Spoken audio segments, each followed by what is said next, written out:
Конец обстрелов. Зеленский объявил о перемирии. Путин остановил огонь и согласился прекратить бомбить Украину. Срочные решения и последние исторические заявления. Опасное Каспийское море. ЧП постигло очередной корабль, шедший в российский порт. Что везло судно и что могло стать причиной катастрофы. Расскажем. Россия уничтожила украинский самолет и взяла еще один населенный пункт. Так утверждают в Москве, но есть небольшие нюансы. Независимая пресса заставила встать со дра соратников Путина. Кому пришлось появиться на публике, чтобы развеять слухи о плохом состоянии здоровья, и получилось ли? Постсоветские автократы взялись за кадры. В одной из стран с должностей полетели силовики, а Лукашенко вообще как подменили. Он сделал со своими чиновниками то, чего не делал никогда. Об этих и других событиях к утру пятницы 30 января. Все, что действительно важно сегодня. Новости Нехта. Украина, Россия, Беларусь и мир. Раньше других. Похоже, произошло немыслимое. Военблогеры с обеих сторон сообщают о возможном энергетическом перемирии. По их словам, российским и украинским военным якобы приказали временно прекратить удары по энергетической инфраструктуре. Z-блогер Владимир Романов утверждает, что в ВС РФ с четверга введен запрет на поражение таких объектов по всей Украине, включая Киев и область. С украинской стороны канал Супернова Плюс пишет о зеркальном распоряжении. По данным Financial Times, такой сценарий обсуждался на переговорах в Абу-Даби неделю назад. Романов пишет, что запрет для российских военных якобы действует до 3 февраля. Я лично попросил Путина не стрелять по Киеву и другим городам в течение недели, и он согласился этого не делать. Ранее похожая договоренность была сорвана. Весной прошлого года 30-дневный мораторий закончился взаимными обвинениями і новими ударами. Дякую американській стороні за зусилля, щоб в цей час зупинити удари по енергетиці, і сподіваємось, що Америці вдасться це забезпечити. Є сьогодні заява президента Сполучених Штатів. Ситуація зараз вночі та цими днями, реальна ситуація на наших об'єктах енергетики, у наших містах – це покаже. Иранский невоенный корабль пошел по известному курсу. У берегов Дагестана в районе Махачкалы потерпел бедствие сухогруз «Каспиан Шива». По данным МЧС по республике Дагестан, судно село на мель примерно в 7-8 километрах от Махачкалинского торгового порта и начало затапливаться. На борту, по официальной версии, якобы не было груза. В районе аварии было сильное волнение. Волны поднимались до 2 метров. Но, несмотря на это, российские спасатели сумели провести спасательную операцию. По сообщениям СМИ, сухогруз получил пробоину неизвестного происхождения в акватории Каспийского моря, не дойдя до порта. В прессе уже появились предположения, что сухогруз мог иметь отношение к перевозкам оружия между режимами Путина и Аятоллы Хаминеи. Тем временем российские СМИ отчитались об очередном успехе. По версии пропагандистов, доблестные пилоты Путина успешно демилитаризовали украинский F-16 на аэродроме Канатово под Крапивницким. Дрон БМ-35 якобы успешно поразил цель, а видео удара тут же разошлось по федеральным каналам. Но только самолета там не было. Под атаку попал макет. Реальных истребителей на аэродроме нет. Объект не используется украинскими силами с июля 2022 года. Фейк вскрылся мгновенно. Военные эксперты заметили простую деталь. Прямоугольный воздухозаборник. У настоящего F-16 такого быть не может. Итог: дорогой российский дрон уничтожил кусок фанеры и металла. А пропаганда снова победила в войне с воображаемым противником. Неприятность вышла и с очередным взятым городом. Только на днях Герасимов отчитался о захвате Купянска-Узлового, как украинский комбат легко разоблачил вранье начальника путінського генштаба. За моєю спиною будинок культури, поруч зі мною Укрпошта.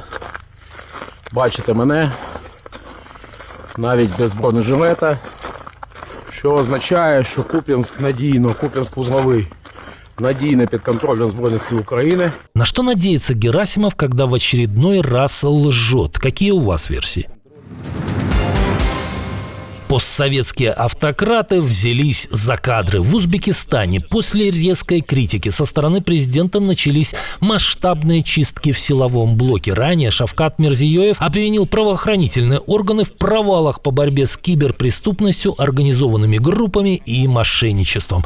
По словам главы государства, в госорганах и на предприятиях похищено 53 триллиона сумм. В долларах это больше 4 миллиардов. Хатамов, Пулатов, Умурзаков, Хакиммас. После этого сменилось руководство Национальной гвардии, МВД, МЧС. Правда, ряду бывших силовиков сразу нашлись другие теплые места. Наши зрители из Узбекистана, возможно, подскажут в комментариях, это попытка решить проблему или обычная показуха. И Господь нас это серьезно проверил. А вот тот, кто первым на постсоветском пространстве ввел в моду регулярное публичное перетряхивание кадров, всех немало удивил. Со странной улыбочкой пресс-секретарь Лукашенко Наталья Эйсман сообщила, что всех, кого вызывал на ковер Лукашенко, правительство и президентская администрация предлагали отправить в отставку. По итогам состоявшихся разговоров президентом эти предложения были отклонены. С их согласия все остаются на своих местах и должностях. Конечно, с каждым из докладчиков президент, как и анонсировал, провел мужской разговор. Откуда у диктатора, любимыми словами которого являются наклонить и оторвать голову, такой приступ милосердия? Может, американцы вместо уколов для похудения подсунули ему вирус демократии? У меня такая версия. Делитесь своими. Внимание независимых СМИ к здоровью тиранов заставили снова выйти на публику не только Александра Лукашенко, который стал все чаще где-то пропадать, но и Кадырова, которого недавно заочно чуть не похоронили. Я считаю, что войну надо довести до конца. Переговоры после всего настолько сделано. Я против переговоров.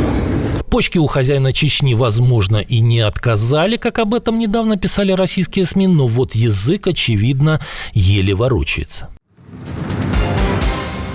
Никогда такого не было, и вот опять. В 2025 году в России фальсификатом оказалась почти 1/5 часть всей молочной продукции. Рекорд за последние годы, сообщил Роспотребнадзор. Власти прямо признают, подделывать молочку легко и выгодно. Спрос высокий, риски минимальные. В ход идет все, что угодно. Растительные и говяжьи жиры вместо молочного, пальмовое масло, крахмал, соя, вода, в отдельных случаях мел, сода, известь и даже гипс, чтобы продукт дольше не портился. В прошлом году в молоке и твороге регулярно находили так называемый мясной клей, запрещенную добавку, которая удешевляет производство и ускоряет выпуск в разы. Такими темпами молочку в России скоро будут продавать в магазинах бытовой химии. А сейчас, внимание, я опять буду сыпать соль на раны. Цена на золото улетела в космос. Такими темпами желтый металл еще не рос. Неделю назад унция стоила $4500. В понедельник уже 5000. Накануне вплотную подошла к отметке 5600. Каждый раз обновляя исторический максимум. Только за январь золото подорожало на 22%, а за весь прошлый год на 64%. Рынок явно ждет нестабильности, а новых потрясений. Инвесторы массово бегут в тихую гавань на фоне геополитической турбулентности, долговых проблем США и развала привычной мировой торговли. Серебро на этом фоне почти дотянулось до $120 за унцию. Кстати, смотрю на график и вижу, что после 4-дневного рывка золото заметно отступает, и что-то подсказывает, что ненадолго. А теперь, внимание, вопрос. Кто сколько унций купил с начала года? Признавайтесь. Опасность в Индии, но меры уже принимают на постсоветском пространстве. Кыргызстан временно запретил ввоз индийского скота и мясной продукции из-за вспышки смертельного вируса Нипах. Решение приняла ветеринарная служба при профильном министерстве. Власти прямо говорят, мера превентивная и направлена на защиту страны от потенциальной эпидемии. Повод серьезный. В штате Западная Бенгалия выявили несколько случаев заражения вирусом и посадили на карантин еще 200 контактных лиц. Власти Индии настаивают, что ситуация под контролем, но санитарный контроль в Центральной Азии уже усиливают. Нипах – один из самых опасных вирусов в мире. Вакцины нет. Смертность, по данным ВОЗ, достигает 40-75%. Основной носитель – летучая мышь. Заражение возможно и от животных, и от человека. Симптомы развиваются быстро. Высокая температура, кашель, проблемы с дыханием, сильная слабость. Кыргызстан решил не ждать худшего и закрыл импорт заранее. Ну что можно сделать против сатаниста Зеленского? Только пару дней назад митрополит Кирилл Покровский назвал всех украинских президентов сатанистами. Как эстафету у него принял другой митрополит Кирилл. Гундяев, глава РПЦ, взялся за российских женщин. Патриарх заявил, что замужним дамам нужно запретить делать аборт без согласия мужа. Мотивация интересная, только послушайте. Считаю, что правильно было бы, чтобы осуществление аборта стало невозможным по решению только матери, без согласия отца ребенка, в случае, конечно, зарегистрированного брака. Женщина может быть в состоянии аффекта, каких-то переживаний. Потом психика женщин более подвижна, они более эмоционально уязвимы. Все это Гундяев заявил с трибуны Совета Федерации, и ни Валентина Матвиенко, ни другие дамы-сенаторы даже не попробовали возразить. Сегодня РПЦ считает, что женщина не имеет права самостоятельно принимать решения об аборте, а завтра о чем?